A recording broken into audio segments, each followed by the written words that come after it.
shows. We see the lights, the order of the red-eyed knights. They win the fights, their honest reviews. They speak the truth, they tell you all. No sugar-coated clues.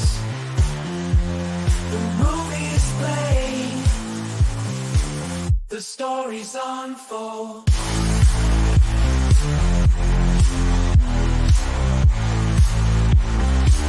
The order of the red-eyed knights, they're brave and bold. The sharp critiques, they don't hold back. They'll let you know the film's on track.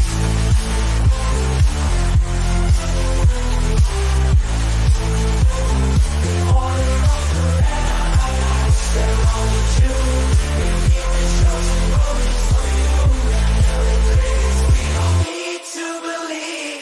The order of the red-eyed knights, always honest, no deceit.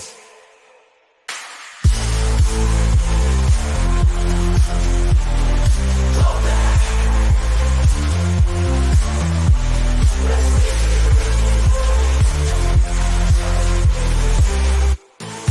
Bring on me to relief.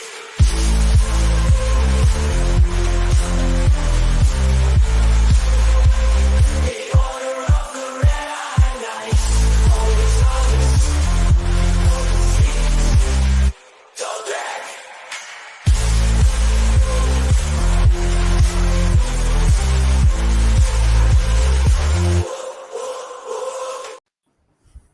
Oh yeah. That's right. DJ Longhair here in the house. What's up, everybody? What up? Hey, how's it going? How you doing? I'm doing good. All right, good. You should have it done. Did it get it done? Did it get it done? Grim. Bruh. The hell? All right. Well, that's coming. Well, hey, thanks for There. having me, dude. You Yeah, know, dude. Oh, I- yeah. Yeah. huge nerd. You know, really glad that I get to take some time and just chat with some sci-fi stuff with some of the boys. You know, Yeah, really that'd be a great appreciate time. the opportunity. I'm excited. Hell yeah. Dude, I mean- I don't do much talk show hosts with people anymore, and I enjoy just talking with friends and explaining, I guess, certain aspects of certain things, and just really just having a fun time gathering opinions. It's a good time. Hell yeah, brother. Well, we're going to be honest as much as we can be, and YouTube will let us. So we'll get started here in just a moment. Yeah, Looking so forward- spoilers ahead, right? Are we just going to get that warning out of the way? Yeah. Yeah. Full-on spoilers. If you haven't seen We don't own either any of of this stuff. So, Yeah. they're dropping. If you haven't seen it, don't watch this episode, right? Yeah, right. Well, we're always Or just spoilers. So. mark it for safe for later. How about that? That'll be pretty. That's cool. right. Mark it for safe for later. That way you can still get the view for the algo. Hello. Sorry, I had to do my hair. Cheers, everyone. I did find some purple. We got that on lock. Bet. Just agua purificada. That's it. Oh man, that stuff will mess you up. Just build a block of life, dude. Hell yeah. Where's your dang clip, Pat? It was here, man. You I what? swear. There you are. Here you go, your clip, baby. Don't move.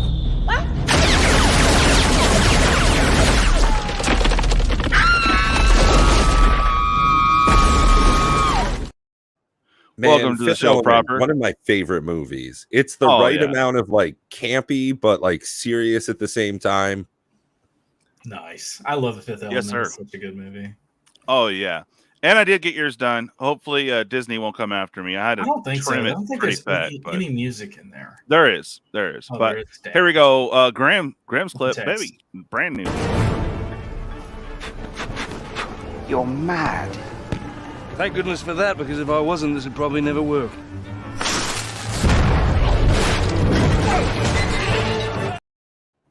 That's right.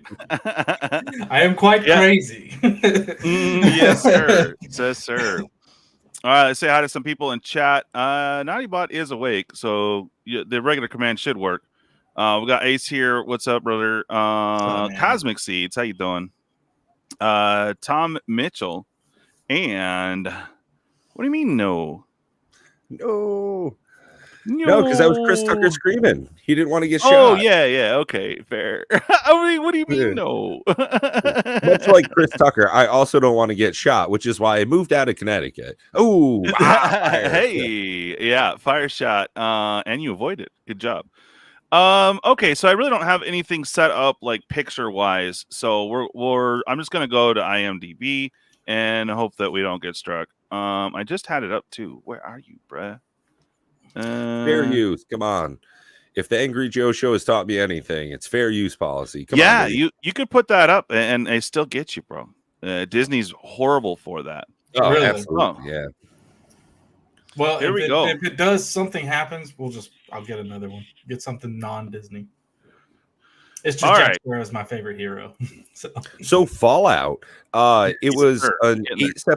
8-episode series that premiered on Amazon Prime.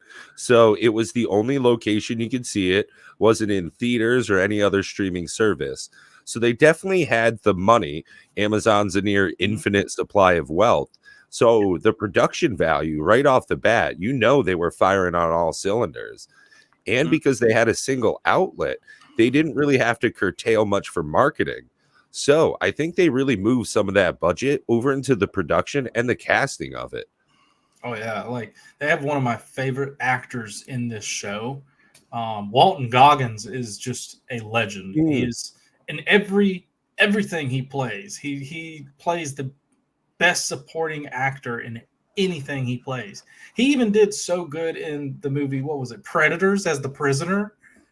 Like, oh yeah, yeah, he was even good in that. Like Walton Goggins as the ghoul, he sold that show so well. It was All right. so good, masterpiece acting. Well, let's start with Lucy, main heroine of the show. You want to read that, Pat, in your illustrious voice?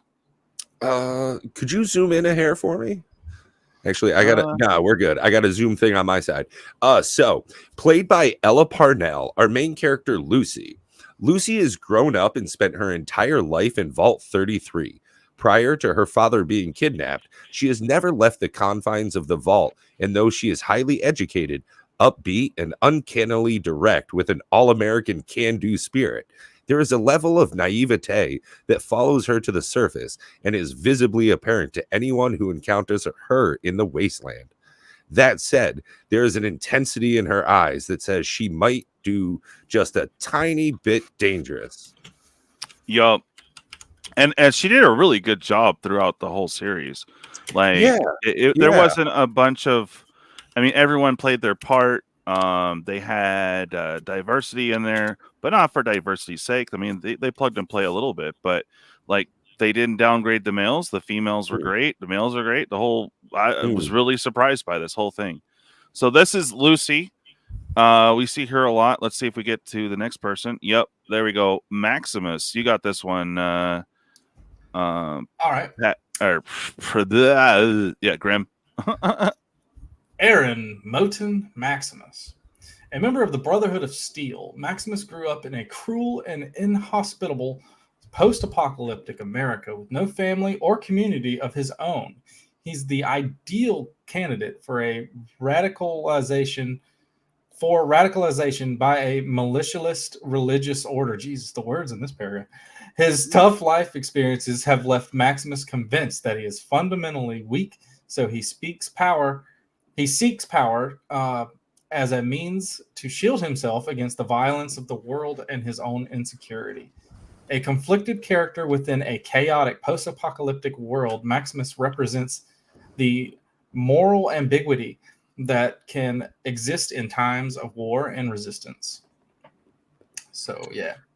He's a really cool character. He from the show. He's in the show, he sort of is selfish in the beginning, but then you do see some character development of Maximus because he's really invested in his own things. Like he wants to become a knight, and his knight kind of dies, so he takes the armor, and he's very selfish of himself, enjoying the power, walking around, and he's very vain in the beginning. But then over the times of episodes, he starts growing into being more selfless. It's pretty good. I had some issues with the character. Like, he was good, but it reminded me a lot of Finn from The Force Awakens and Star Wars. Like, the nice thing is they kind of kept it true to that. Like, he was a coward trying to become a man kind of storyline. But I don't know, man.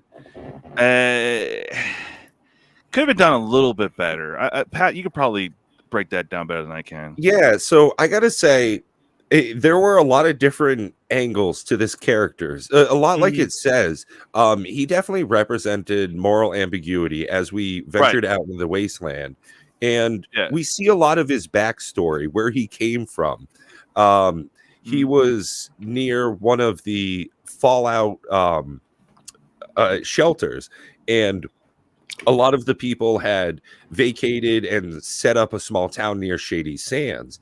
And we see some of the backstory of him as a child when there's another nuclear disaster. And he's only saved, luckily, by the Brotherhood. So he's indoctrinated from a very young age. So we see a lot of where he's coming from in that way and how much struggle he's gone through. And to speak to Russ's point earlier, even though this is a black character, that never plays a part in the story. No, he's just another cool. character. And that's one of the things I loved about it, is that they never made a point to, hey, look at this. How does he take care of his hair in that suit of armor? It's none of that. They don't pander to the audience in any way. It's just a strong black man who's another great character. Yep, just another wastelander. Yeah. And similar, again, Russ, you're making great points right off the bat. Some of the things about the character and the way he interacts, some of the comedic lines definitely did not hit for me. There are some odd points of sexuality in the show, which there should definitely be a tension, will they, won't they kind of thing between two attractive young main characters. Pretty standard stuff. But what was odd to me was the vernacular, the choice of words that he used sometimes was didn't make sense to me. Even in the fervent religious background of the Brotherhood of Steel, I think that growing up in a mostly male environment, he would have known more appropriate words to use to describe his intentions with a woman.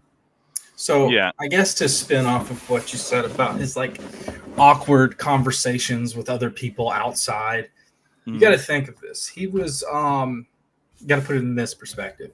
He was picked up as a like young child by the Brotherhood of Steel or something. He was a kid. Yeah. So he only has been in the Brotherhood of Steel. He hasn't seen the outside world. So he's been sheltered, learned. The only thing he's learned his entire life was the Brotherhood of Steel and their values. He doesn't know, he doesn't get to go out and go and see wastelanders and talk to people because he's a cadet. He's just training. He's training all the time. He's with a group of guys just trying to move up the ranks to become a knight to go out. Because that's as shown in the show. Like it takes a while for them to get admitted into like being a scribe, or I forgot what they were called, the squire. So he has been sheltered his whole life from like a very young age. So he's had no out of Brotherhood of Steel, out of shelter interaction with anyone. So him having, I think they did a well job with that, because it does show on an aspect like, hey, look, this guy only knows Brotherhood of Steel and he only knows how to do that. How is he going to know how to talk to a woman? How is he going to flirt? How is he going to do all that? It's going to be awkward. Yeah. So I think they did a good job. I understand the awkwardness. Like, I wasn't going there necessarily. Just, I don't know. He's shady. So it's just sometimes he can be real shady. And I understand trying to get out or rise the ranks in the Brotherhood. That makes sense. Yeah. I think that it's just like, he's just worried about him coming up. And the way he goes about stuff is a little weird, Yeah, he does. That was one of the interesting character developments for me, especially with Maximus in specific, was that as we saw his motivation early on with the background of Brotherhood of Steel, like you said, Ace, he was so indoctrinated and grew up there. So his ideal was to become a knight. so he could fight and he could be strong and represent his clan and his beliefs. So we see how much of a motivation that is in the first half of the series. And as he becomes closer with Lucy, not just as a traveling companion, but a friend, really, we see how his shift comes about. And I enjoyed that character development. We'll see later on in some of our discussion how we don't see that in other series. And it's a huge detriment. Whereas here it was a blessing that it was done so well. Yeah. All right. Well, let's go ahead and move on to the next one. This happened to pop up for me. I'm like, oh, bet this is the three main characters, I assume. Yeah. There we go. The ghoul. Ghoul turned bounty hunter who collides with our two other leads as he chases his next payday. He's pragmatic and ruthless, which is reflected in his ghoulish appearance. Like many other wasteland dwellers, the ghoul was once a normal human, but ended up becoming a nightmarish creature after being exposed to radiation from the nuclear fallout. However, there's more than meets the eye with him. Yeah. He did awesome in this series. Oh, yeah, it's Walton Goggins, man. Phenomenal. It's star of the show. Walton Goggins is the awesomest character. He deserves an Emmy for this show. He really does. I mean, he did Like, awesome. He did a great job. And shout out to that, Ace. I think, honestly, you might be right that this is probably the real star of the show. He is. 100%. I mean, Walton Goggins is just he sold the ghoul so well because he's so practiced in westerns. Like this guy has been in Hateful Eight. He's been in Django. He's been in what's the other movie? It was he was a little add-in. He was in was another western. Crap, I can't think of it right now. But he was in it. He's in a lot of westerns. And he just sold this character so well. Like you could really tell like what the wasteland has done to this man. He's very cold and he did a very good job with it. It was just so good. The star of the show is the ghoul. And same thing, we also see his character grow. And what's funny about how they do it is you see his character grow over a span of 200 years. Yeah. And it all ties together. It's crazy. Yeah, where he is. What up, Jen? And the character that we have live in the wasteland interacting with our Vault Dweller and Brotherhood of Steel characters, he stays static. He doesn't seem like he's going to be having a change of heart. I mean, throughout the entire first season, he's the same person. We don't see an evolution of him. I don't think that at any point he was going to let Lucy be eaten by the gulper, right? I don't think that was ever going to happen. It was always going to be bait. But I don't think that there's a turning point for him.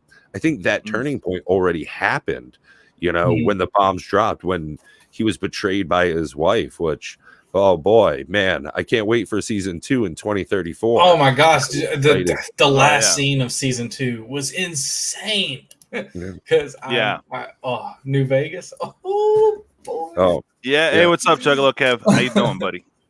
Yeah. I like the representation. Like they show him at the beginning, the cowboy, and was it his daughter? Basically, or okay. So the series opens up with Walter Goggins and his daughter at a birthday party, and they're overlooking the city, and they're talking about nuclear safety and things like that. She's a very forward-thinking, smart young gal, and stuff hits the fan. The arrogance moments before the bombs drop. Moments before the it's not just drop. one, but two. Yeah. Just two. I make sure we get all of it. Yeah, that was an amazing scene right there. Yeah, and they show that escape and them getting to vaults while he's out in the he's out and about, like racing to wherever. So there's one thing. Maybe it'll probably be in season 2, but I want them to go back again. I want to see how he became ghoulified. Right. Yeah. They didn't show how he didn't make it to a vault. I want to know how. Yeah. Well, because he says he's looking for his daughter and wife. So it's like, wait a minute. Yeah. Yeah, like It could be a with scene his where kid. he had them at a vault and he said, "Take my place, take her Mm. instead." That could have been it. But I just Something want to like that, know yeah. how the process of his ghoulification happened, and that would be really cool. Yeah, that would be interesting for sure. And also with that, they kind of explained. I haven't gotten into Fallout 3 yet, so I'm not familiar with the lore. So as a normie here on Fallout, I enjoyed it, but it was interesting that they needed that fix, that the medicine to make them not go feral. So that was interesting. I don't even think it's a Yeah. medicine. I think it's an actual drug. Yeah, So yeah. that was my That's a wonder as straight well. up drug. I think Yeah, it's like some it sort kept of me drug. guessing, Yeah. but my thought on it was that it was probably just Rad-X or Radaway or I'm something. thinking it was something like that. Yeah. So the radiation doesn't decay Yeah. his brain. The 'Cause the that's what interesting happens. concoction to me was what the Wild Wastelander was cooking up for I forget the character's name. One of Oh the other yeah, guys. the guy that And- fixed the guy's foot. Yeah, so one of the side characters Oh, has yeah. a real mangled foot. Absolutely disgusting. Please don't show it. Yeah. And was pretty- he goes pretty off and he messed up. talks to this wild person and they cook him up something. He takes it. His body heals, but he seems to become Like he's turning into a ghoul. point. I really enjoyed how he was playing like a straight man character, all that things. Yeah, it was crazy. Like it was like a ghoulification Kim. Yeah, so I'd like to see That's pretty nuts. how Like that goes. Oh yeah, because the guy was selling stems. I remember that. yeah. Which is rampant in 1 and 2 so far. You know, there's always these different stems, and if you take too much of it, you could become a ghoul, or you become addicted and lose stats and all that fun stuff. Sure. So they kind of held true to that as well. I'm just kind of flipping through the thing. There she is. She's got the biggest doll eyes, bro, or doe eyes, you know. Yeah. Oh yeah, still got their guitar and their setup and ad. So Now this right guy here, was I gotta- interesting. Yeah. Yeah. I think some of the characters that we saw in the Fallout shelters. So Lucy and her family come from 33, but it is part of an experiment that have 2 other Fallout shelters attached to it. Fallout Shelter 31 and 32 as well. And there's a bit of a almost murder mystery thing kind of going on, and political intrigue plays a part as well. And we see Lucy's, I think, younger brother here, and his side story of going into the other vaults and figuring out what has been going on was surprisingly compelling to me. Oh, yeah. I think it was one of the better through lines, and usually a lot of that feels like it would just be bulk or filler, but I was genuinely interested in seeing what happened when they ventured into Vault 31 and the stories that we found there. I think that there's a lot going for that, especially if they play into it, because that intrigue was left in a bit of a cliffhanger. Yep. Yeah. And I like that they did what they did with the vaults. They really show how the vaults brainwash people. Yeah. In the first episode, it showed that raiders invaded the vault and they just started murdering everybody in the whole picnic. And these people were so brainwashed to be nice and gentle and compelling that they were just letting them just bulldoze them. And it was crazy to see that. And then towards the end of it, you see like certain characters were like mentally scarred from that, and they're trying to push back against their own values that they were brainwashed into. It was really cool. Yeah. Here's the leader of Vault 33 and the father of Lucy. They kind of sugarcoat him and that he's the guy and, awesome and all that. Of course, we learn later in the story that he wasn't, but he did a pretty good job. And, Twin Peaks, what's up? Yep. I think that's one of the things is, you definitely can't take people at face value in this show. And I think that's the poster for it. Definitely really interesting evolution of pretty much all the characters in this show, I think, were written surprisingly well. Even the big oaf, Lucy's cousin right there, his interactions with the blonde woman and her child that isn't his, that whole interplay was surprisingly driving. As he's hard simping. You know, he was just like he was simping for his cousin, and she said, "Oh, you're just a plaything." And that blonde woman takes him in, and even though she's a freak, he's all like, "Yeah, he's gonna get some shit." I gotta say though, he's killing it so far. This guy is just slaying. Yeah.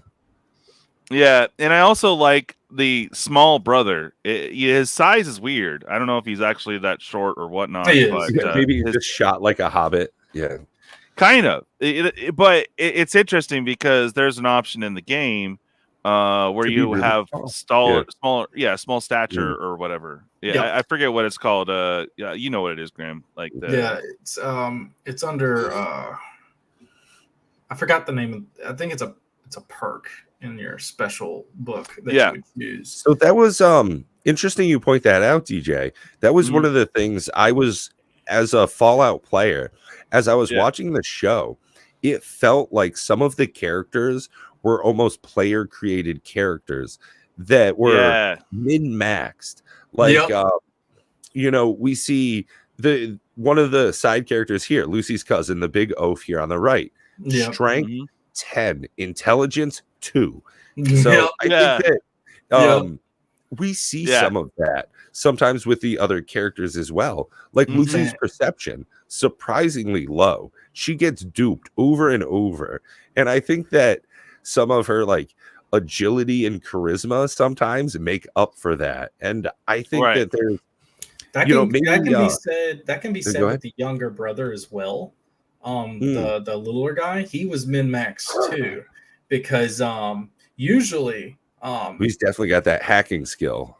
So he was min-max for sure because of the reason that he emphasis hacked. on the mitten. Yeah, he hacked a certain terminal. He hacked an overseer terminal, which usually requires master hacking to do. So in the games. So he was definitely specced out in intelligence and maybe some sort of dexterity because he was quiet.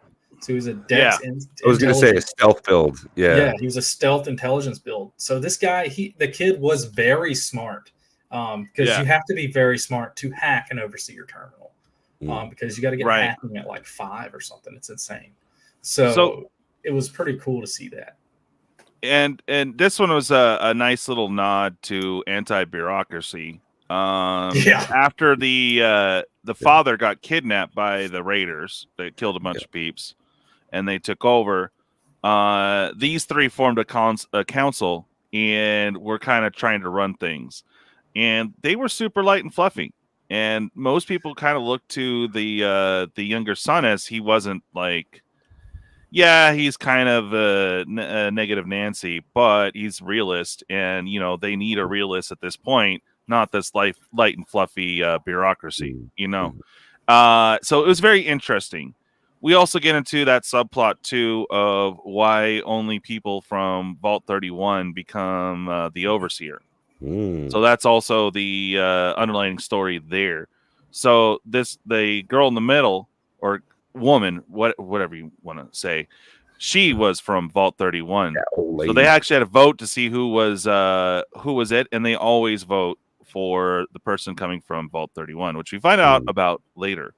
Yep. And I love the set design here. Like their prop department did phenomenal. Between the vault suits that everybody's wearing, the ceramic cups with the emboldened vault tech on it. I think this looks great.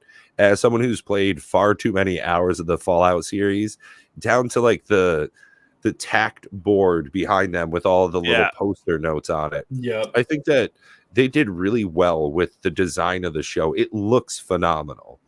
I just really wish that they didn't make the Pit Boy so shiny. Oh yeah. So it kind of makes sense though. I mean, in the vault, because they still have a a good environment. You know, it's well air cleaned and well, yeah, they're but able to like in take care of every everything. Fallout game, though, it's either a brown color or a matte gray. It's not really shiny silver. Mm. So that I was hear ya. like sort of like a one pet peeve of mine of the show, but it's not. It's a minuscule thing. They still did a good job on designing the Pit Boys. Yeah, and the destroyed outer world, or basically outside, was pretty decent. Yeah. All the wasteland stuff. Yeah. Oh, the wasteland The stuff, yeah. exterior shots. Yeah, I think they did really well with choosing their sets. I don't know where they filmed, but it was I don't surprisingly well done. I think it was in Kelly. So, Interesting. here's the doctor, another side story to go into the main story. And this Crazy is, I guess they're in Junktown right now. But yeah, they a good little side character. Like, Yeah, so they mentioned that he's an escaped scientist from an enclave facility, which is a very interesting faction to go into that we haven't really seen explored too much outside of some of the very fringe stuff in Fallout 3.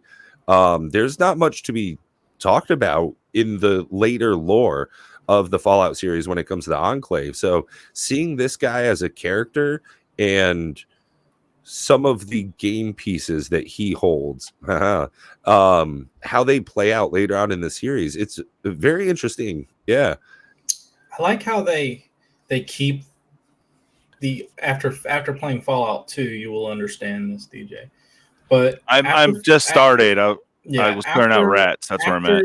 After you get out of Fallout 2, you really Enclave is more espionage and cryptic, which is really cool. Like the big bad guy's not really gone because Enclave is a big bad guy, but they're not really gone. They're just lurking in the shadows, waiting for their moment. And I'm kind of excited to see what goes forth with the Enclave, see how deep they're going to go with the Enclave, because the Enclave is super cool. I freaking love the Enclave. And I love the espionage and secrecy of them. And the firepower. I mean, scientifically they advanced, got all the best stuff. The last remnant of the U.S. government after the downfall. So, very. The other interesting thing is the lack of energy weapons anywhere. Yeah, I haven't played too much, but still, I mean, I remember they had that in Fallout 1. So I think they wanted to keep it more gritty. Yeah, which fit pretty well.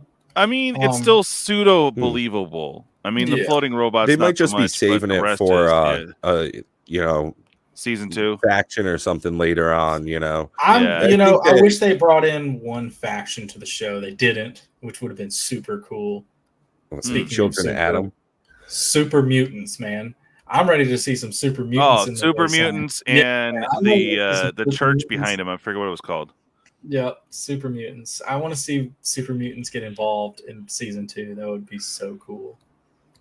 Yeah, and the other interesting thing too, again, I'm a normie, but from what I heard other people complaining about it, is why do they have an outside regiment of the Brotherhood of Steel? Like typically they had their own vaults, so that was interesting to me. Well, I think this is part of like a troop movement. This isn't too terribly of a permanent facility, but they are known to have exterior bases. I mean, we see that a couple of times. The Pridwin in Fallout 4 is an exterior base. It's just a giant flying ship. Yeah. Well, see, like I said, I'm only into the very beginning of 2, so I'm playing it in order for release. So I'm doing 1, 2. I'm in 2 right now. We'll play Tactics, not Brotherhood of Steel game, but the Tactics. I guess some of that is legit. I guess. And then Fallout 3. Then was it 4 New Vegas and then 76, or is it New Vegas 4 then 3 New Vegas then 4? Then okay, 76. Bet. So I'm trying to play them in order just so I can get caught up with the lore.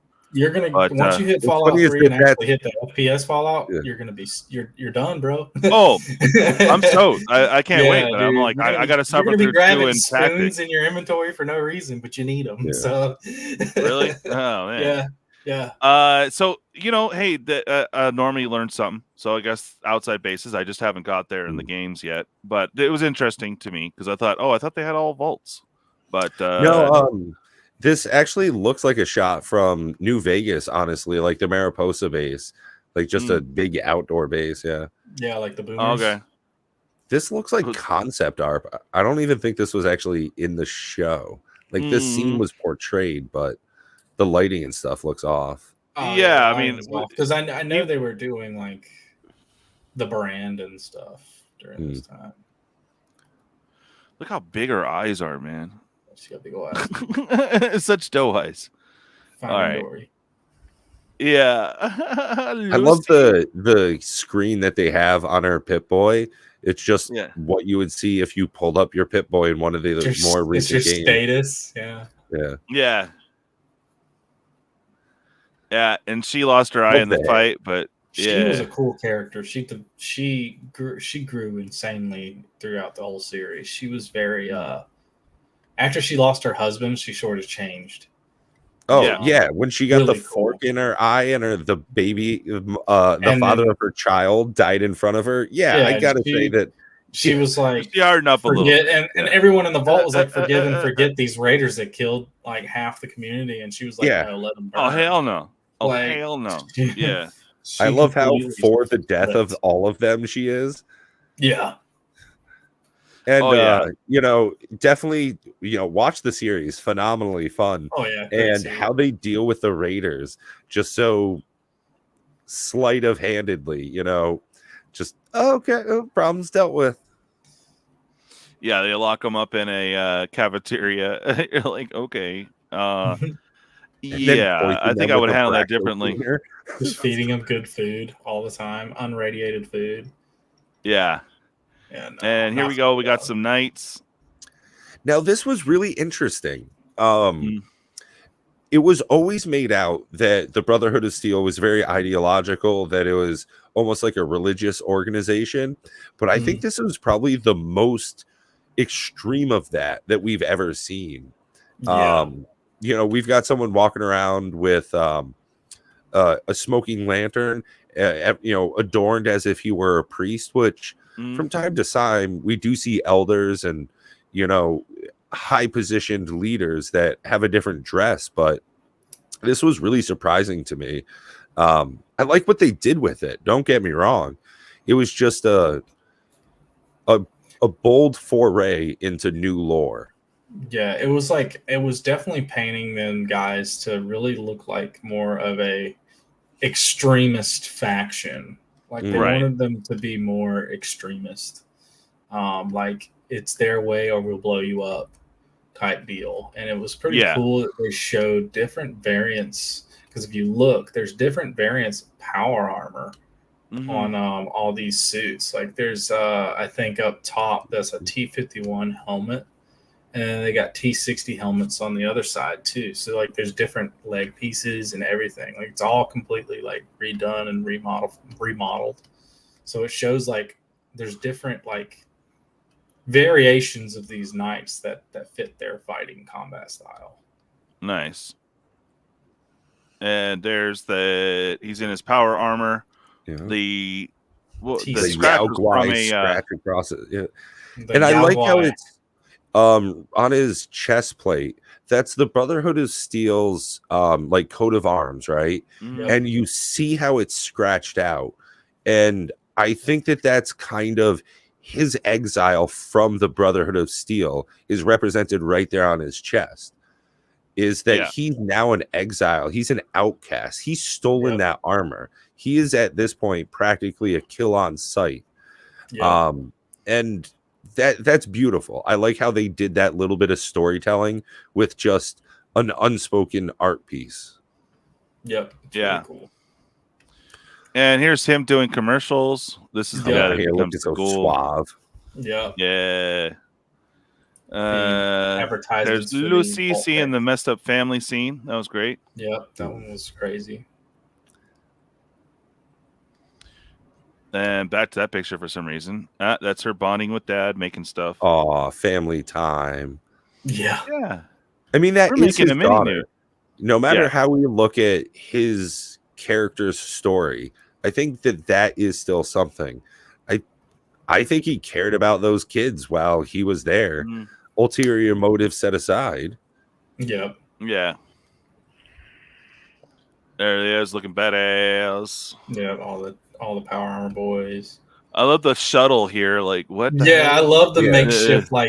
like Wastelander Raider town. It was so cool, made out of makeshift It rubble. definitely speaks to, the inventive nature of the Wastelanders and the Surface Dwellers. I mean, Yeah, like how they didn't have keep them in supply right there on top of that building to the left from just like different signs all hobbled together.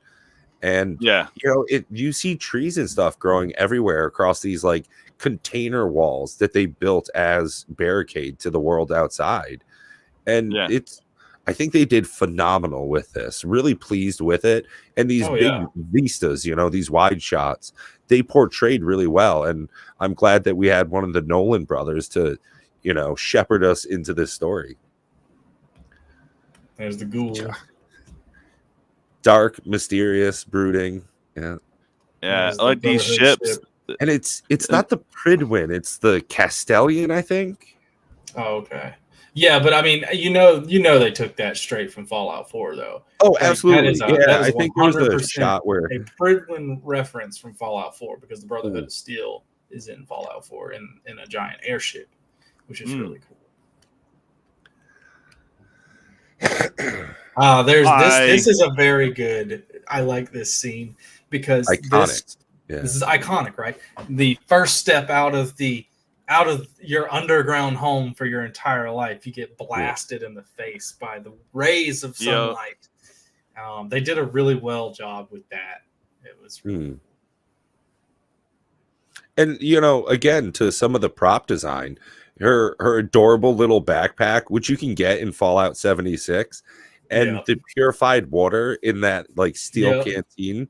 It's for somebody who's picked up all of those objects and sold them to vendors and bought them hundreds of times. This is phenomenal to see, and how background of items they were. Yep. Her looking pretty as always, yeah. And there's that. There's that assault rifle. That thing's a beast. Yeah, and he's the squire at this point. Yep. What's the guy's name? Michael Rappaport. Rappaport. Yeah. Rappaport was. It was awesome. Like the scene that follows this image here, phenomenal. Fuck. Just running, which I've done so many times in Fallout games, in many games, and how it turns out just so comedic, and that interplay of seriousness, it goes from character development to comedy to like large character decision. How does Maximus deal with what just occurred? And big fan. They nailed it over and over. I like how they did that, right? Like with his reaction too, because like you might go into a cave to loot something, but then you turn around, you ran into like a Deathclaw cave. So what do you do naturally? Run away. So it was cool that they did that. That felt like it was like a player scene because I've done that before in New Vegas. I run into a cave and it's a Deathclaw cave, and I'm like, no, I'm going the other way. So it was really cool to see that they threw that. It's the little references in the show that I love so much because it felt like they really did it with the gamers in mind, and I love that. Yeah, I'm noticing that. I'm enjoying this conversation, everyone, but I wanted to give a little challenge for you guys still hanging out in chat. We've had fun with this, and we're going to get to Rebel Moon here in a minute. But I'd like to see some names of some TV shows and movies. You guys can do this while we're yapping. Just replace a word in a movie title with a moon.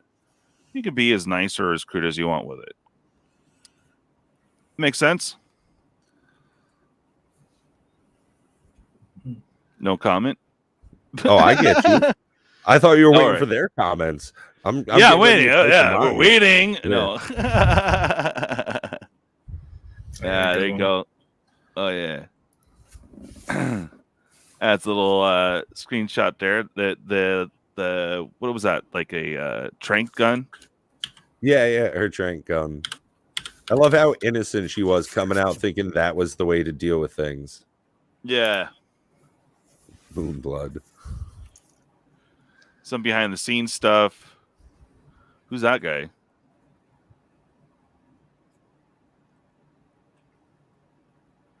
Oh, is that the one? That was a soldier friend. Yeah. Yep, soldier friend. Yep. That was honestly one of my least favorite characters. I'm glad that Yeah. wasn't like too drawn out. Yeah, this is just sort of, Chris Parnell being shows. Chris Parnell. Yep.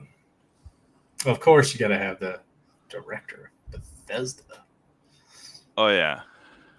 The boogeyman himself. Oh yeah. What was that? That's a good one. All right. I guess we're just getting still shots. So all right. Well, for Fallout, I mean, it was pretty good. There was the one issue where the dates were off, and then why was what was it? Shady what? Shady. Oh, Shady Sands and the Shady Sands. Yeah. bombing of it that they show on a chalkboard in one of the educational like background rooms in one of the shelters. Yeah, there was definitely a little bit of internet controversy about that as far as dates. Yeah. Yeah. All right. So I'm was excited for interesting. season 2. They're gonna nail it again. I just know they will. Yeah, I think so. It looks like that's all we get, and then we got into photos. Dude, I did not click that, bro. All right. Was there anything else we want to cover out for Fallout? I mean, we all pretty much like it. So I know there was some drama with the story. Watch it. Please watch it if you haven't. It's worth the time. Yeah, phenomenal show. Really liked what they did with everything. There's a dog. So, I mean, really, there's nothing to lose. If you've played the games, you'll probably love the show. If you never played them, I think you'll still have a great time getting into it. It doesn't take much background knowledge because of how well they tell the story. They show things. They don't have to just do exposition and do an info dump. They actually show the background. Yeah, I mean, we could be talking about it for hours, but let's go ahead and get on over to Rebel Moon. I had my issues with it. It was okay. It's better than some of the new Star Wars coming out, but not by much. But I did like his sort of take on Star Wars. I do have to say the slow-mo stuff was like ridiculous. Like beyond. I enjoyed the movie. I think it was very good. Because I didn't try to compare it to Star Wars or anything like that. No. He tried to get on the docket, but they didn't take him in for one of the directors for Star Wars. So it's just been basically Zack Snyder's Star Wars is Rebel Moon is what some people say. So we have Qore.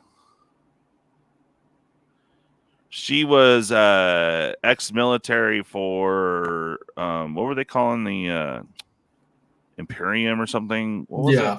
The Imperium. Yep, was it the Imperium? The space Nazis. Yeah, Imperium. Yeah, well, they turned it into space Nazis. Yeah, but yeah. I mean, cool uniforms and everything. I actually took some notes on this. You did? Yeah. Oh, yeah. I think the costumes and makeup design for this show was awesome. They did a very good job on the costumes and makeup for this show, or this movie. It was pretty sweet. So I had a note on almost exactly that. Everyone is dirty and gross, but Qore has shaved armpits. I think that's you like how down to earth and gross and gruddy everybody is. But then in just one scene, I noticed it. I was like, wait, how does this make any sense? It doesn't. Well, I'm gonna be real. I'm not in the movie. I didn't look at her armpits once, so it really didn't. It didn't faze me in that. You're missing out. They looked great, Ace. All right. I'm just saying, I wasn't really looking for like armpit hair.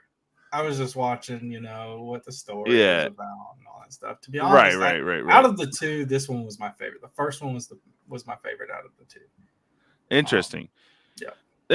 So for me, I started it. I was about 3 minutes into it, and I had to put it up to 1.25 speed because it was super boring, and it took forever for anybody to do anything. So I put on subtitles, and honestly, I watched the last like 30 minutes of it on 1.5 speed because it was just like, honestly, I don't know who wrote these characters. I put in my notes down here. Let's see. The dialogue is so corny, hokey, and canned. It's like a 13-year-old wrote it who just saw a movie for the first time. And I don't know what Zack Snyder's like best trait is as a filmmaker, but dialogue is not it. Yeah, I have to agree there, bro. And they're trying to build mythos. I'll forewarn you, Ace. It was not a pleasurable experience for me to watch this. It was tough. It took me like 8 hours to watch this one. I couldn't even bring myself to do the second one yet. I don't know. Well, in the second one, they flesh her out a little bit. This character here, she was kind of cool, meek, but she took on that weird spider thing, and like, what? She was a badass, and what was cool about like her story is that she is carrying the blades of her village that was wiped out. So she's the last one of her village. So she is like vengeance for her people, which was really cool. Watching her story build up like that, but you won't get any of that information in the first movie. You get it in the second, right? So, really cool. The second one was a little bit better, but it still kind of crawled a bit. We had this weird robot thing, which was a guard, I guess. It was Hannibal Lecter. I was a huge fan of Jimmy. Yeah, I think that's what one of the soldiers referred to him as, Jimmy. Yeah, and voiced by Anthony Hopkins. So right off the bat, you've got a great character artist. And his story of being like an AI bot, but he doesn't want to hurt people anymore. I thought that was the sci-fi in this movie was worthwhile for me. I think that was its largest saving grace, is the things that they unfortunately didn't lean enough into in this first one that I saw. I thought their sci-fi stuff was pretty dang cool. And this robot was one of those examples where he's just kind of wandering around. He was made by the king's army, but now that the king is slain, he doesn't have the same fervent beliefs and, following of the order anymore. He's like a lost Ronin. Pretty much. Like he put down his weapons because he doesn't have anyone to protect anymore. So I think that was in his integral programming. And he doesn't really do anything like in the movie to fight back and stuff like that because he doesn't have a purpose to do that. He has he's searching for a purpose. Which was pretty interesting. And Space of course, Nazi. we have to have cool. Space Nazi. Yeah. Oh, dude. Of course. I love he was this dude. He was a good villain. Like, he was a great villain. Oh, absolutely. I think that for the first 15 minutes, I was wicked rooting for this guy. And when he's got his super space cane out, and I got a note in here. I think he kills 4 people with it by the end of the movie. Huge fan. That cane does work. I think that cane kills more people than Joman Hutsu does in this movie. So he looks great. I mean, the wardrobe that they did for this movie, they really pushed the budget on that. I think it was a phenomenally well dressed set, and the character they chose for him, I mean, he's just got that standing Nazi face. I don't know. It's just right. He's got that cold, calculating. He's got that I haven't had water in 24 hours look. So this guy too, he has not been eating for a day. He's so cut. This guy's unhealthy but hot. Look at this guy. Right. And he's look at my lips and I'm straight over here. I don't know what to do with myself. Stas, stop it. Stop. Yeah. Again, a cool mask. I I was watching a review of the movie after I finished it, and I was like, is this as bad as I thought it was? And apparently critics thought it was terrible too. But I thought very quickly how cool a Warhammer 40K movie would be, and how some of like the Necromunda stuff that they did here. This is a great theme for me. I'm really looking forward to the Henry Cavill 40K stuff. And this definitely was like wetting my whistle for another franchise. Yeah, but I don't think they're gonna do it justice. They'll probably Halo it, man. Which, ugh. I mean, what if they do a Fallout kind of quality though? That's the thing. That would be surprising. I would be like, all right, bet. You should just get Amazon to do it with an unlimited budget, because that's the only way something's gonna. Well, no, be good. because they had a You huge gotta budget for Halo, and look what they did there. Yeah, they ruined that. Yeah. You need somebody who loves the franchise, loves the work, and To be honest, they should have made Henry Cavill direct The Witcher.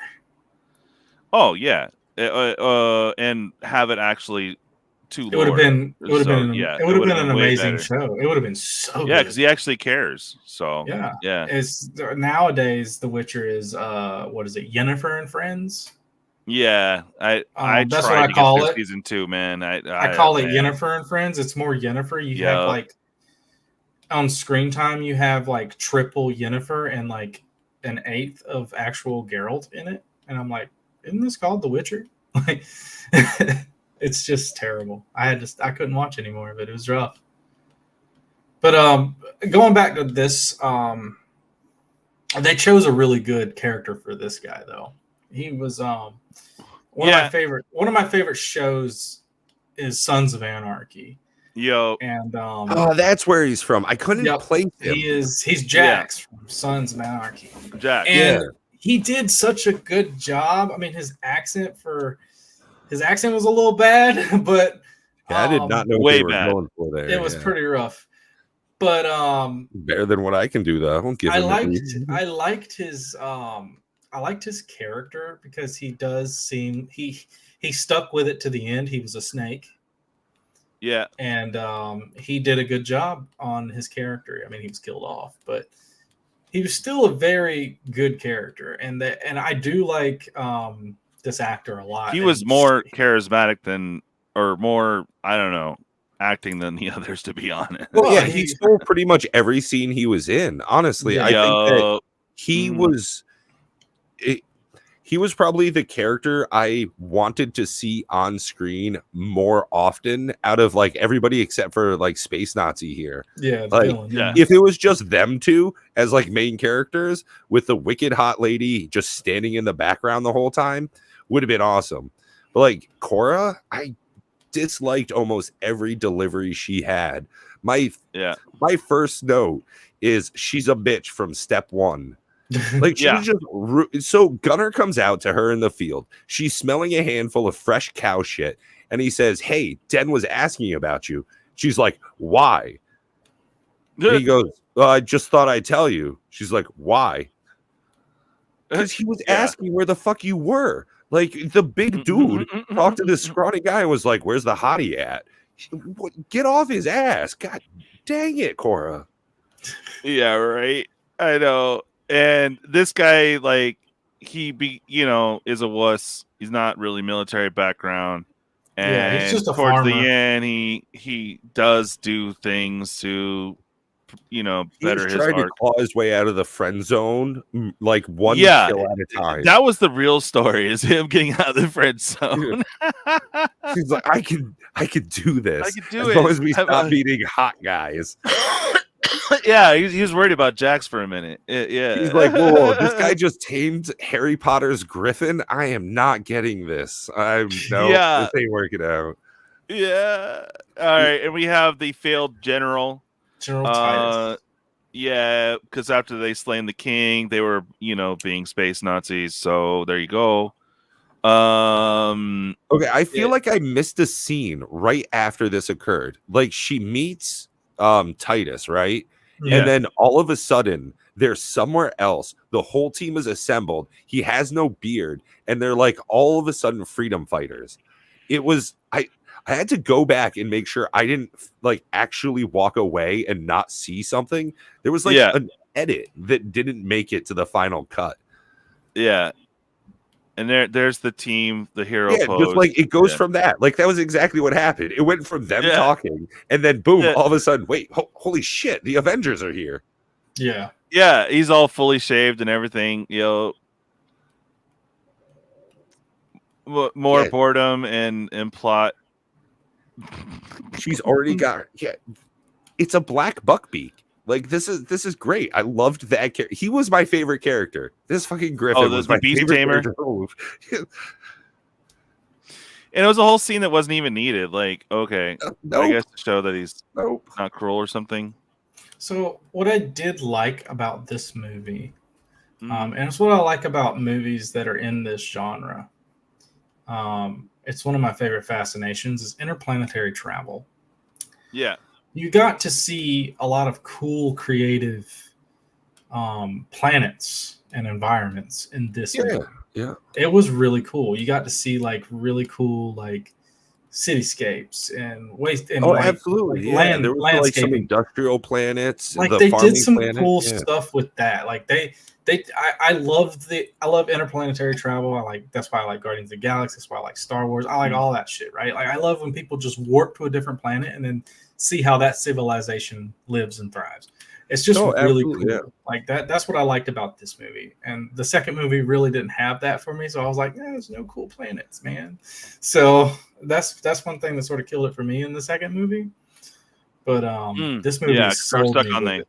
Like it was so cool seeing all the cool planets. Wait, hold on, that DK, weird go back spider one. creature. Yeah.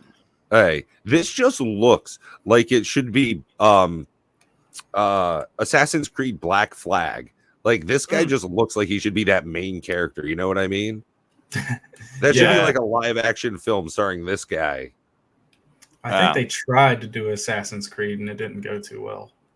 I don't remember it. Like I know I watched it, but I just don't remember it. Yeah, it's not memorable, so it wasn't that good. And then they had this weird spider creature for whatever reason. Spider lady. Just to show that chicken fight. We have some feeder fighters wrecking the soldiers. The guy with Ray-Bans. And it repeats. Why? I think we're hitting a cycle here. Yeah, we hit all of them. I think we've seen all the scenes. Oh, okay. Now we're getting into the actors. Stuff. I mean, don't get me wrong. Cora's hot. But she's got like resting bitch face in like every scene of the movie. Yeah. I have a line here. The very idea of love, of family, it was beaten out of me. I don't know if I can ever find it again.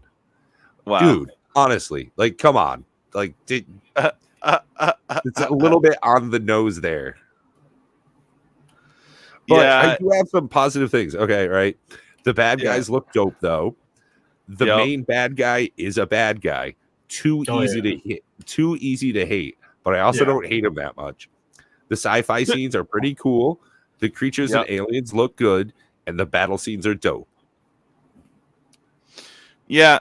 And she ends up I watched it. Yeah. I watched it on 25% increased speed. So all of this like over excessive slowdown shit, I did not experience because it was non-existent for me.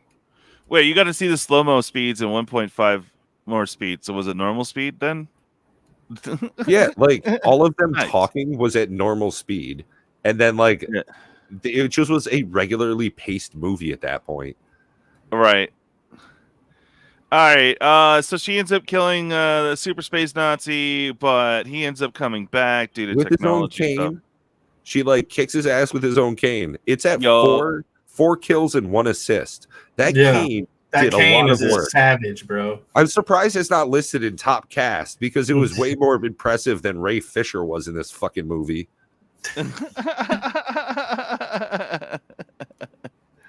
All right, we got Max. I want to call him Maximus for some reason. What was his name? General Titus. Titus, yeah. We have him actually fighting and leading the crew in the big battle. Okay, so this is from the second movie. Okay, I 100% clarity. Did not see it. I started it and was like, I don't have time for this. I got to stream before a stream, so. Yeah, You and I guys like gotta how his fill me beard in. came back so quick. Oh, the Griffin Rider's with him. Okay, cool. Yeah, Yeah, this was more of like they thought that that they killed him, but he came back to life, and he's back, and he's here to pretty much wreak vengeance on the people.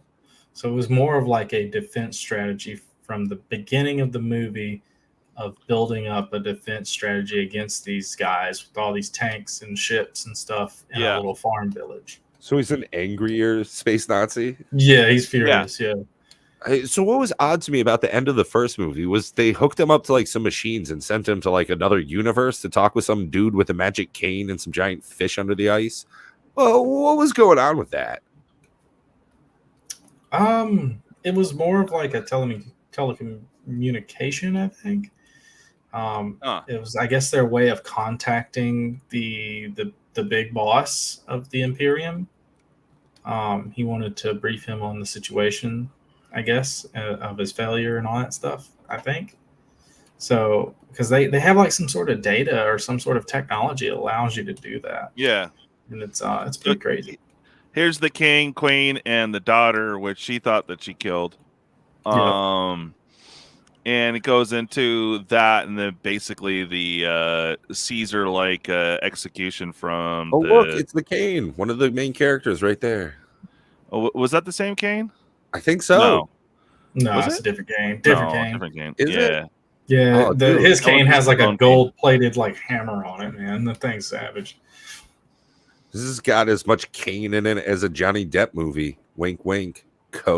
King. No.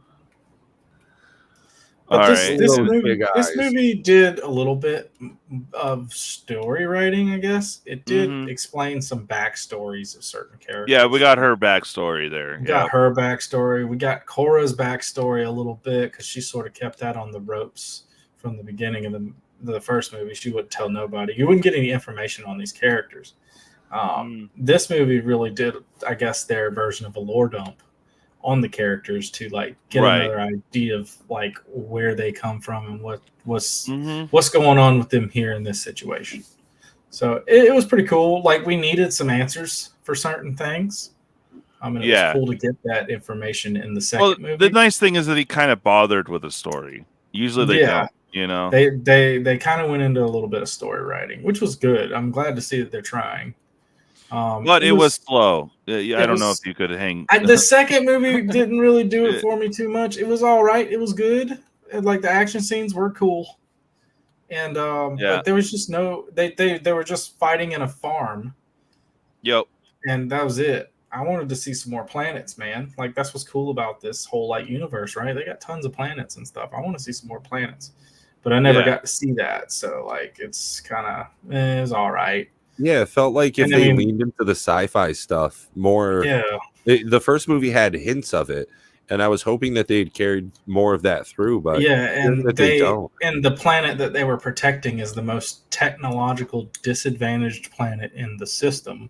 They were literally just goats were powering their freaking watering system. Like I was like, this sucks. I wanted to see some cool like crazy shit. I wanted to see some tech. I wanted to see like these cool things. Like of course, the space Nazis brought their tech in their ship. That was cool to watch the tanks and the skiffs and stuff that they had. Those were cool. But that was it, right? Like they didn't go anywhere else. They stayed either there or on top of the ship throughout the whole movie. Exactly. So, like there was not much going on. There was no exploration. And that's what I liked about this universe is that they explored. Like you got to see all the planets that all the heroes were residing in throughout the entire movie. To check out the environments. That's what the wow factor is for these movies for me. And it kind of sucked that this movie was just like defend the farm. Well, yeah, I mean that's the whole reason why she got the freedom fighters. And of course, with all newer movies, you have to have a struggle session, whatchamacallit, a therapy session, Yeah. And I don't know, do we have a ball scene yet? I'm sure there's going to be a ball scene coming up. So, they told their piece. It was like, okay, let's figure out who we are, and, who we're battling with. Okay. The only person that didn't was Qore. Yup. I was like, you're about to live and die with these people. I know you're scared. No, of shit. I've heard this is supposed to be a trilogy. There's going to be a part 3 to this. Yup. Yep, there's gonna be a part 3. Interesting. And I hope part 3 is pretty good. I hope they go back to more of like traveling to different planets. Because man, I want to see some more planets. I'll bet. Yeah. But I mean, it's like they're stuck on Tatooine, like all 3 movies. So Yeah, it's like, oh, dude, come if on. they're man. stuck on this damn farm village for the 3rd movie, I might not watch it.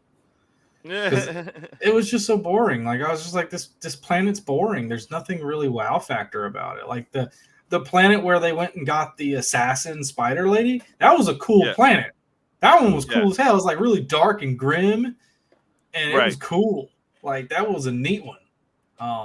And Titus was on like a gladiator planet and stuff. Yeah, like, it was cool, right? Like it was just cool stuff. The world building aspects of it, for sure, were worthwhile.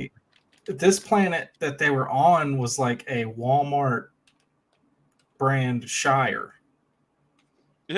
That was it. It's Discount Shire. It was a Discount Shire. And I was just like, this is boring. I'm not a fan. Thank God for the space Nazis for carpet bombing it, because it made it actually interesting. So. Yeah, right. So here's where most of the CGI budget was wasted. Yep. This was kind cool. Of a cool scene. This was cool. Yeah. It showed the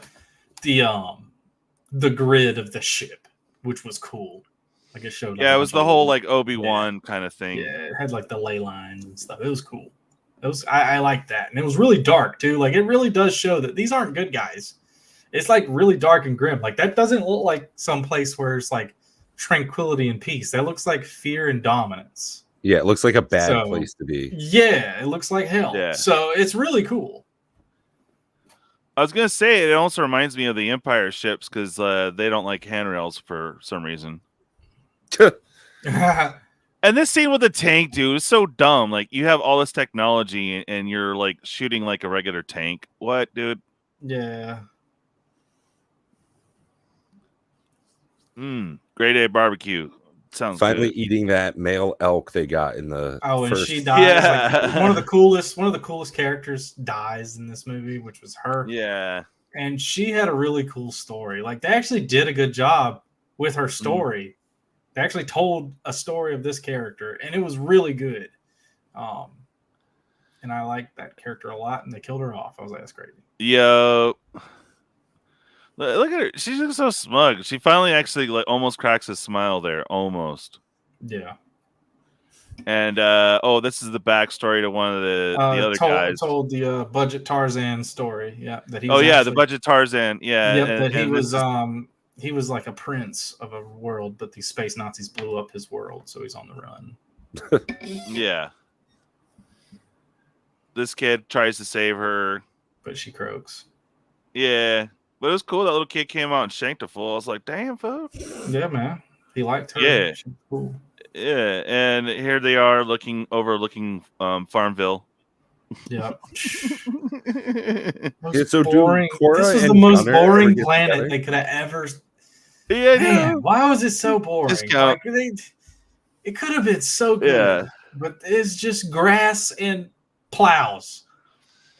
But it was cool they did the little trench system and everything, Yeah, like they did the best they could, but like it's like a rip. And Super Nazi, got a new haircut, going down there flexing, just wrecking fools. Yeah, looks like Oliver Tree. That's not a very good looking haircut. Almost. With a freaking cane, bro. Oh yeah, the cane makes a return. Yeah. I think the cane bodied somebody in this movie too. Oh yeah, I think it did. Yeah, I think. Dude, the cane I'm telling you that it does work. I think the cane did body someone in this movie. Meanwhile, from the wreckage from the big ship falling down and all the other ships they shot down, like, dude, they're not gonna be able to farm there for a while, man. Oh yeah, that shit's yeah. Dude, there's antifreeze all in the ground now. Like, all right. And all the shrapnel, like how many Ewoks actually died from the Death Star pieces falling down? Oh yeah, I want to know. Thousands. Thousands.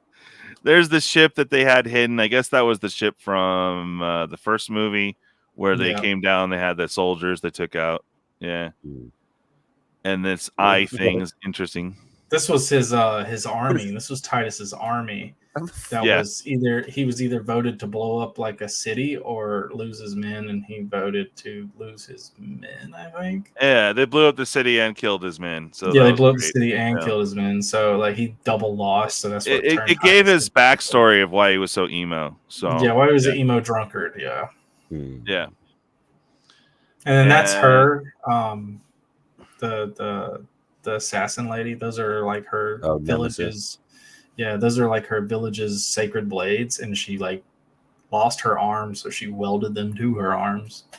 Yeah. Cool. So you're saying she stole the village's most prized items because she didn't steal them. No, she didn't steal them. Part of their family. Her entire village was slaughtered. She couldn't steal from anyone because there's no one alive. I love that. It's not stealing if they're dead. Yeah, like throwback to the Fallout series. It's Wasteland 101, bro. But yeah, so like it was a family heirloom, and she wanted. It is the easiest way to get cheap trades. 100%. Kill the merchant. Yeah. Right. All right. Whoa. Oh, that's our communication device thingy. Yeah, there's all their ships. Yeah, like, that was the only tech part of the whole freaking movie. Thank God for the space Nazis, to be honest. Like her blades were cool. Like those things were dope. Like they were insane. They were like thermite enhanced. Like it reminds me of one of the coolest Star Wars. Like there was an animated Star Wars show, and it was like a bunch of the Mandalorian kind of people, and one of them had like a samurai sword that was kind of like a lightsaber, and these reminded me of that. And yeah, like you said, she was a cool character. Was it the Dark Blade? I forget. Yeah, she was like the coolest character of the show, in my opinion. Star Wars has always been an odd place for me because it's like very hard to. What's it, Dark Saber or Dark Blade? I think it's Dark Saber, but yeah. Well, it was handed down from the Mandalorians, and the one that yielded it was the leader of the Mandalorians. So there you go. All right, and then we got the huts. The soldiers coming out of these little bug ships. Mm-hmm. And there he is. He's all talking to her out on a new uniform. At least he can smile. Jeez. Yeah, she hardly ever smiles, dude. Like this guy is just like. And they have the same haircut, which is weird. Yeah. Oh yeah, she lost her. Damn. Okay, I thought this was the answer to the question of did Qore and Gunnar ever get together, and I thought he was just doing the O face. They did, and then he died. Oh, now he's doing the no face. Yeah, he's like, finally got there. Damn it! Like, I lose my virginity, and this is what happened. He didn't get the tap yet. Yeah. Oh, dang.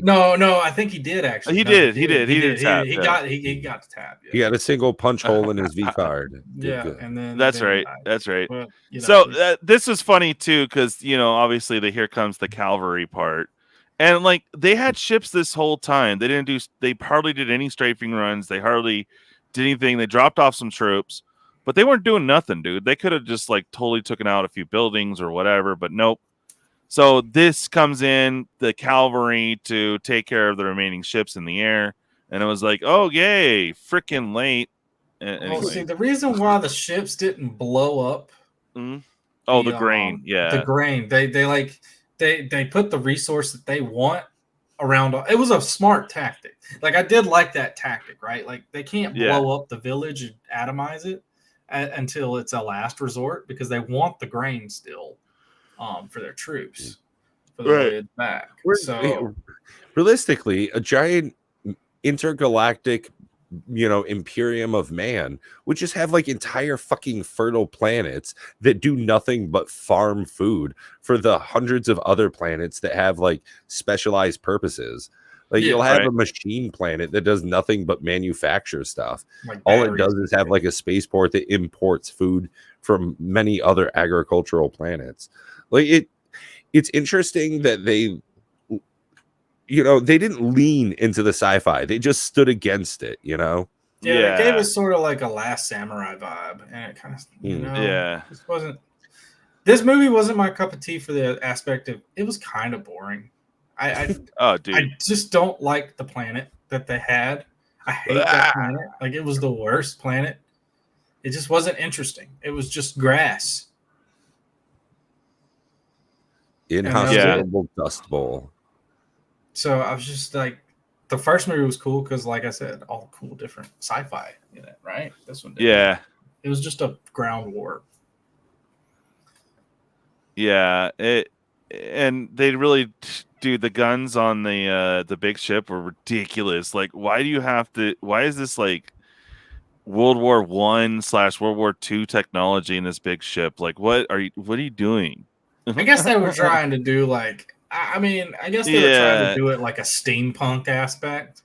I guess. Kinda, like they were going those visors the whole time. I kept looking at those dumb freaking visors. Yeah, I was like, yeah, I know there's some like supposed to be a display screen on the inside, but every time I just kept thinking like their face is just covered in boogers, bro.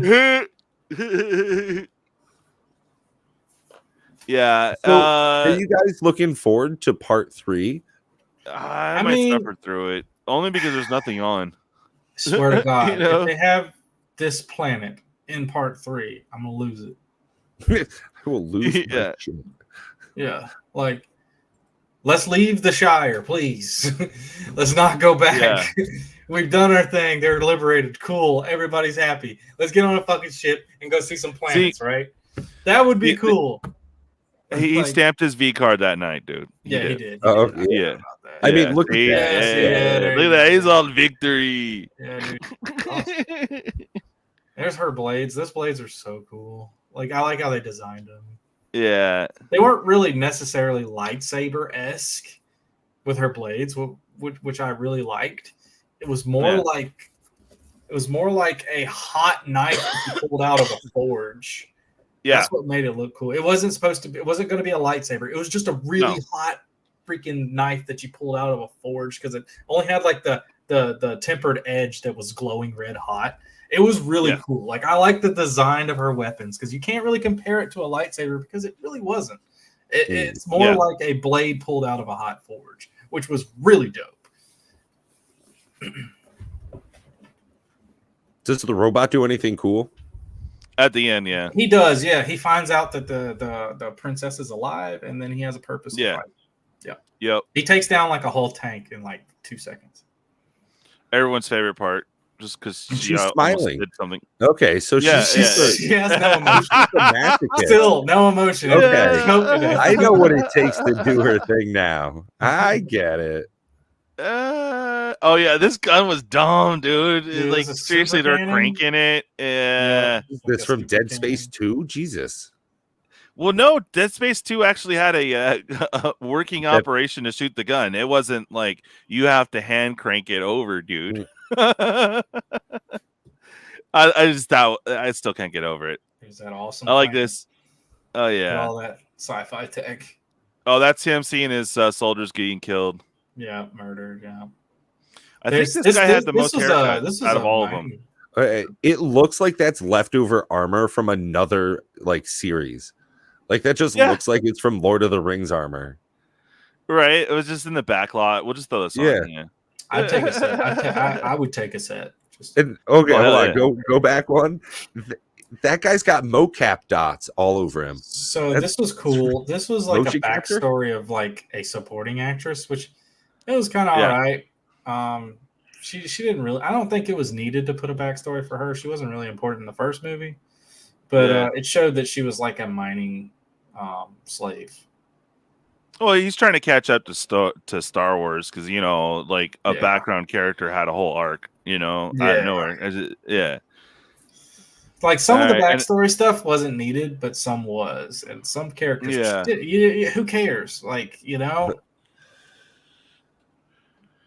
And that's them blowing up this other area that this was the mining, or no, this is the grain, right? That was the final. Yeah. And Anthony Hopkins steps in finally and does stuff. Yep. A rousing canned speech. Yes. Which it's okay that it's written by AI because it's an AI character. Yeah. Right. AI written for AI, right? Him being reborn, and there's this Just checking saber himself for wound that he lumps. got. He's like, Yeah. no, okay, no, that's just no, I'm not. I nope, did not like alone. I liked his line on that because they were like, Yeah. we can fix that and remove that for you. He's like, no, keep it. It's a reminder from the Scargiver. Yep. So it kept her name, I guess, in relevance. Oh, is Oh, that dude, why your they favorite- call it Stargiver? Your favorite Grim, Yeah. more Farmville. Dude, that's what I'm saying. There's no tech here. It's you could have a tractor do all this shit for you, bro. Like, Yeah, I know. why are y'all doing this with hose and pickaxes? It's because bro? that Like, dumb old man that they killed in God, like scene this one. is the worst planet they could have Doing chosen. things by hand makes us feel connected to the Fuck land. that, I'm dude. glad There's they motherfuckers in murdered him. spaceships flying around. Like, dude, get a tractor. Like, come Yeah. on. But you This know, is when we've she got got shot. boxes of these robots that will just do this all day and night without Yeah. rest. Do you Yeah. want some of them? No. It's better if our backs hurts every day. Yeah, no. Yeah, she takes out the major ship. Just her hair is like when she got shot. It was like they did a lot of work there. There's the ship because basically she pulled the Obi-Wan, but it was a bunch of bombs instead. Yeah, she just tapped And a bunch of C4 all over the. yeah. the Oh, this is motor. him being reborn. They got all this Yeah. crap on him. Sort of like how orcs are born. Yeah. And there's the kid. Oh, that's right before he shanks a fool. There's the bombs.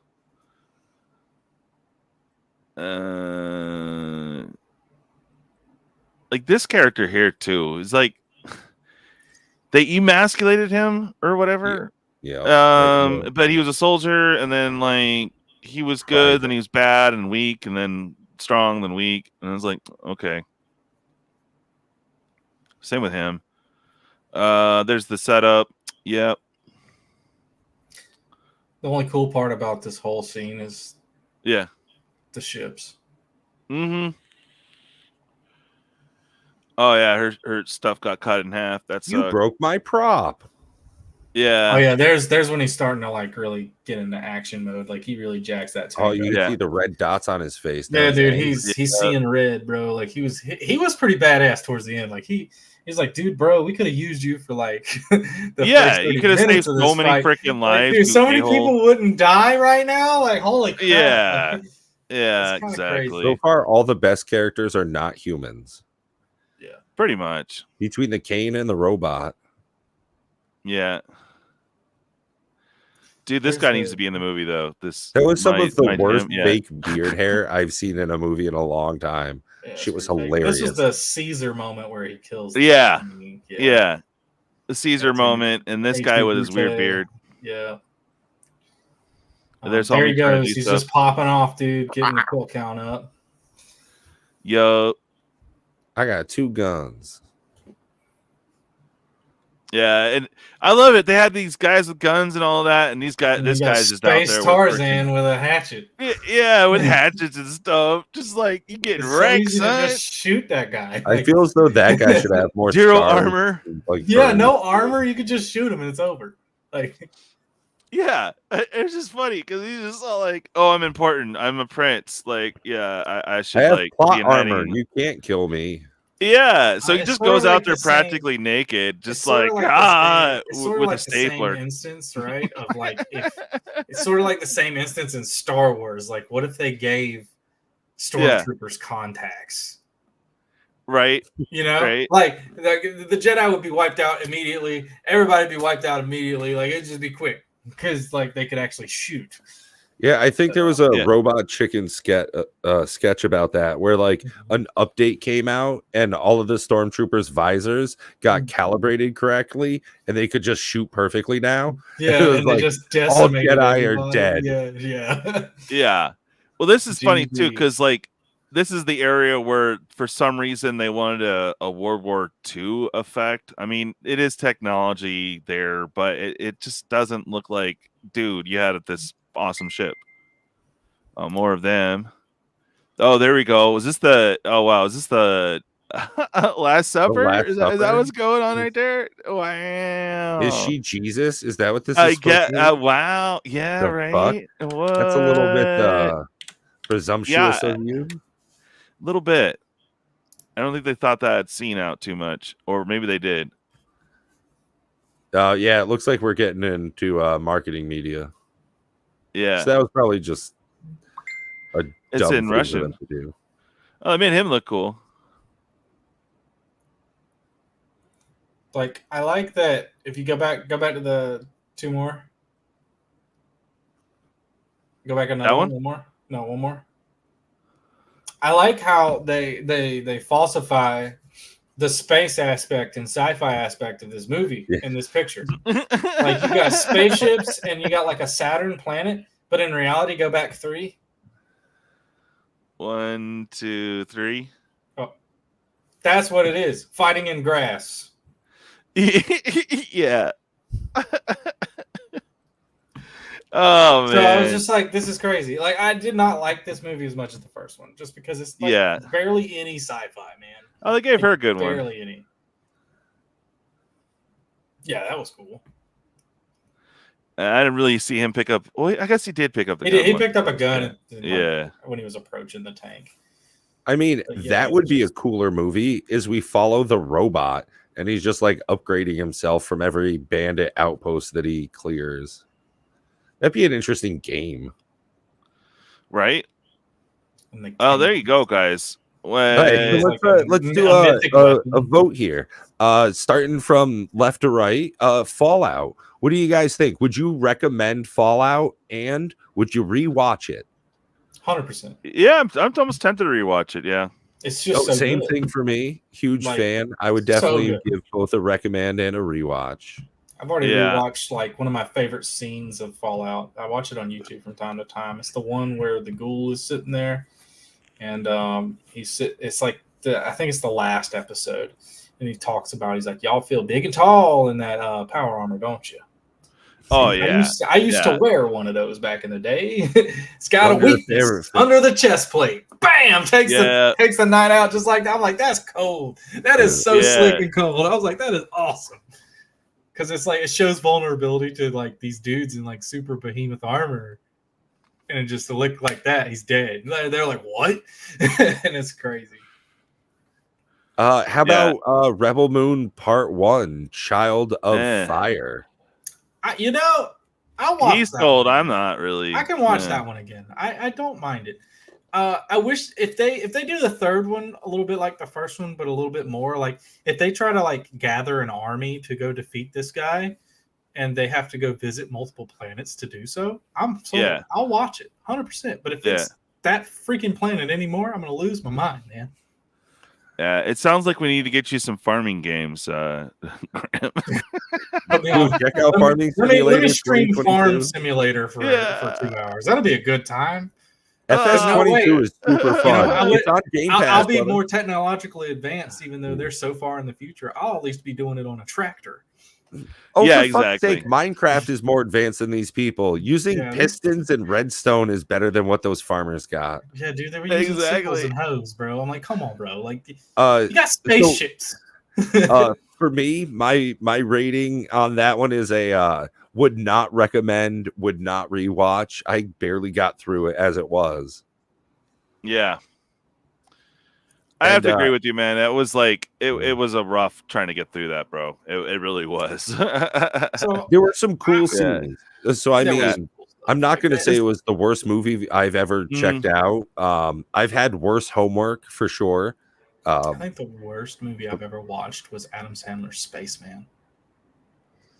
I don't know if I've seen that one. I have not seen. Might have. I don't remember. I don't recommend it. It's terrible. Oh man, well, it's terrible. Yeah, so it's not a comedy. That's what's funny. It's not a comedy. It's Adam Sandler trying to be. It's kind of depressing. It's depressing Adam Sandler in space. I do like those. That sounds good for me, though. It's not good, bro. You won't like it. I'm telling you. I don't know. I mean, we could review it. We already got a yay and an A. So I'm gonna butcher me that on this one. It was better than most Star Wars productions. So I'm right in the middle. Would I rewatch it? Only to meme the hell out of the slow-mo scenes, dude.